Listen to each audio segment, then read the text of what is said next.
সুমন, শাহানির কথাটা আমি শুনছিলাম, তোমার গল্পটা মানে বাংলার মানুষ জানতে চায়। তোমার বাড়ি কোথায়, তোমার সম্বন্ধে একটা সম্যক ধারণা। আমি দেখছিলাম তোমরা ভেঙে পড়েছিলে কান্নায়। আসলে কান্না লাস্ট কবে করেছি আমার জানা নেই। তো সচরাচর আমি একটু শক্তপোক্ত থাকারই চেষ্টা করি। আমার স্কুলটাও বাড়ি থেকে 150 কিলোমিটার প্রায় দূরে। আমার মা অসুস্থতার কারণে আমি যাতায়াত করি, থাকি না, কষ্ট হয়। অনেকে বলে তুই খুব কঠোর। বাড়ি কোথায়? আমার বাড়ি আমি বলছি, আমার বাড়ি হচ্ছে হুগলির চুঁচুড়ায়। আমি ওখানকার একটি স্কুল, অনুকূলচন্দ্র স্কুল বলে একটি, সুকান্তনগর অনুকূলচন্দ্র হাই স্কুল, সেই স্কুলের ছাত্র। পরবর্তী সময়ে আমি হুগলি কলেজিয়েট স্কুল, যেটা হুগলি জেলায় দুটো গভর্নমেন্ট স্কুল, এটা কলেজিয়েট স্কুল, সেই স্কুলের ছাত্র। তারপরে চন্দননগর গভর্নমেন্ট কলেজ, বর্ধমান বিশ্ববিদ্যালয়, আমি জুলজিতে মাস্টার ডিগ্রি করি। তারপরে বিএড করে এই চাকরিটা আমি পেলাম। এখন আপনি কথা বলতে গিয়ে বলছিলেন কি রেখে গেলাম এই বাংলার কি ভবিষ্যৎ। আমার খুব দুঃখ হয়, দিদিমণিও বলছিলেন আমি কোনো দোষ করিনি অথচ আমার চাকরিটা চলে গেল। আমি তখন ভাবলাম দোষ একটা আমি নিশ্চয়ই করেছি, পাপ তো একটা আমি করেছি, তাহলে কেন আমার চাকরি চলে গেল? এদেশের সর্বোচ্চ আদালত সুপ্রিম কোর্ট, সেও আমার অধিকার রক্ষা করতে পারল না।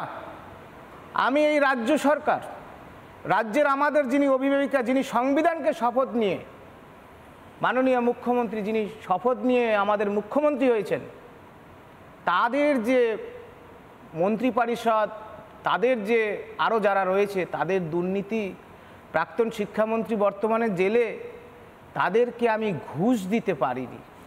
আমি নিজের মেধায় পেয়েছিলাম বলে আমার আক্ষেপ এখানে আমার চাকরিটা চলে গেল।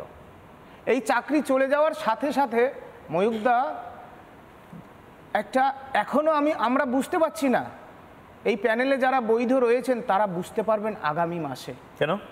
কারণ প্রত্যেকের রয়েছে লোন, ইএমআই একাধিক। শুধু বলছি আপনাকে, আমাকে জাস্ট 10টা সেকেন্ড সময় দিন। পুরো বলুন, এটা আপনাদেরই অনুষ্ঠান, আপনাদেরই চ্যানেল। হ্যাঁ নিশ্চয়ই। আমরা যখন এরকম কথা বলতে আসি তখন মহানুভব হয়ে যাই। অনেক দর্শক ভাবেন আমি বাংলার মা বোনেরা যারা এই বক্তব্য শুনবেন, আমি আপনাদেরই ঘরের একটা ছেলে, সাধারণ একটা দিনমজুরের ছেলে। আমার বাবা সুপুরি ব্যবসা করতেন, এখন তার কোমরের সমস্যা আছে, আর কি করতে পারেন না। আমরা একটা সময় আমি ভ্যান চালিয়েছি, আখের মেশিন চালিয়েছি, ইটভাটায় কাজ করেছি, রাজমিস্ত্রি কাজ করেছি, এবং আমি যে এই লড়ছি, রাজ্য সরকারের কাছে তো নির্দিষ্ট ইনপুট রয়েছে। আমি তো সরাসরি মাননীয় মুখ্যমন্ত্রীর কাছে আবেদন রাখছি বারবার, কারণ তারা এই সরকারের যিনি মন্ত্রী, বর্তমানে যিনি জেলে আছেন, মাননীয় পার্থ চ্যাটার্জি, আমাকে একবার সংবর্ধিত করেছিল। বর্তমান চুঁচুড়ার যিনি বিধায়ক, 2017 সালেও আমাকে দুস্থ মেধাবী হিসাবে, আপনাদের রিপাবলিক বাংলার দর্শকদের বলছি, দুস্থ মেধাবী হিসাবে আমাকে সংবর্ধিত করেছিল চুঁচুড়ার বিধায়ক মাননীয় অসিত মজুমদার। আজকের সেই ছেলেটি, তার চাকরি নেই। পরের মাসে বলছেন? পরের মাসে যেটা বলছি 26,000 ছেলেমেয়ে। আমরা সেই হতদরিদ্র, কি বুঝবে? সেই হতদরিদ্র বাড়ির ছেলে, আমার মতো সকলে অনেকে আছে, আমি নিজে বাস্তবিক জানি, যাদের 500 টাকা ঘুষ দেওয়ার সামর্থ্য নেই।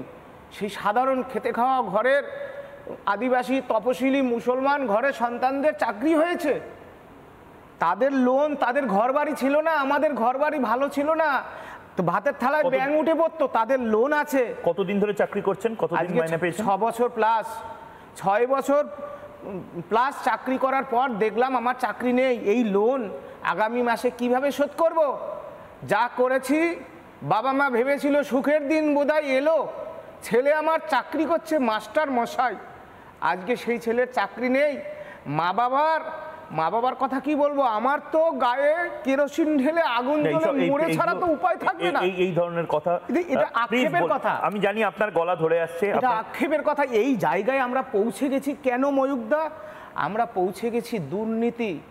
এই রাজ্য সরকার, এসএসসি, তাদের যে বিভিন্ন আধিকারিক, তাদের সংগঠিত দুর্নীতির কারণে আজকের এই সব বুঝলাম, কিন্তু আপনি বলছেন যে আপনার বা আপনাদের মতন অনেকের, আপনাদের ঘুষ 500 টাকা ঘুষ দেওয়ারও ক্ষমতা নিয়ে এরকম ছেলে মেয়েও আছে। এই সঠিক তথ্য আমি যে কথাটা বলছি, আপনার মিডিয়ার মাধ্যমে তো রাজ্য সরকার দেখছে, তারা তো জানেন, তারা এসবি রয়েছে, আইবি রয়েছে, তারা সমস্ত তথ্য তো আমার সম্পর্কে জানে বা আমাদের সম্পর্কে, যে আমাদের বাস্তবিকই 500 টাকা তো দূরের কথা, 200 টাকা দেওয়ার ক্ষমতা ছিল দিদি। 200 টাকা দেওয়ার ক্ষমতা আমাদের ছিল। 10টা বছর আগে আমাদের পরিবারের ইতিহাস, আপনি তো 11 সালে ক্ষমতায় এসেছেন, 200 টাকা দেওয়ার ক্ষমতা ছিল আমাদের? ছিল না। সেই ছেলেটা ঘুষে চাকরি নেবে আপনিও বিশ্বাস করেন না, এবং আপনার দলের যারা আছেন অনেকেই আমার বাড়িতে দেখা করেছে, তারা নিশ্চয়ই জানে, তারা অত্যন্ত দুঃখিত।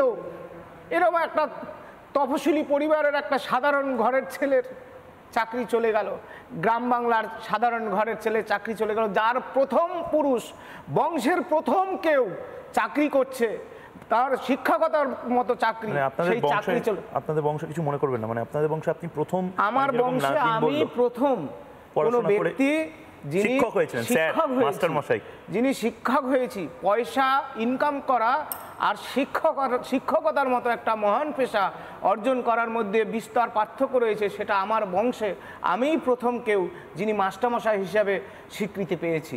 এটা যেমন গর্বের, আজকের নিজের মধ্যে ধিক্কার, লজ্জার যে 2016 সালে এই যে সিংহের মুখ থেকে মাংস ছিনিয়ে নেওয়ার মতো এত দুর্নীতির মধ্যেও যে চাকরিটা পেয়েছিলাম, সেই চাকরিটাও এই যে ভয়াবহ দুর্নীতির কবলে আমাদের চলে গেল।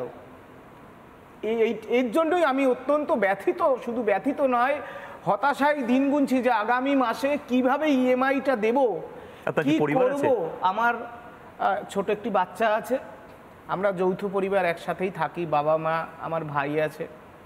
আমি এরকম মানে সিচুয়েশন আমার বলতেও লজ্জা লাগছে।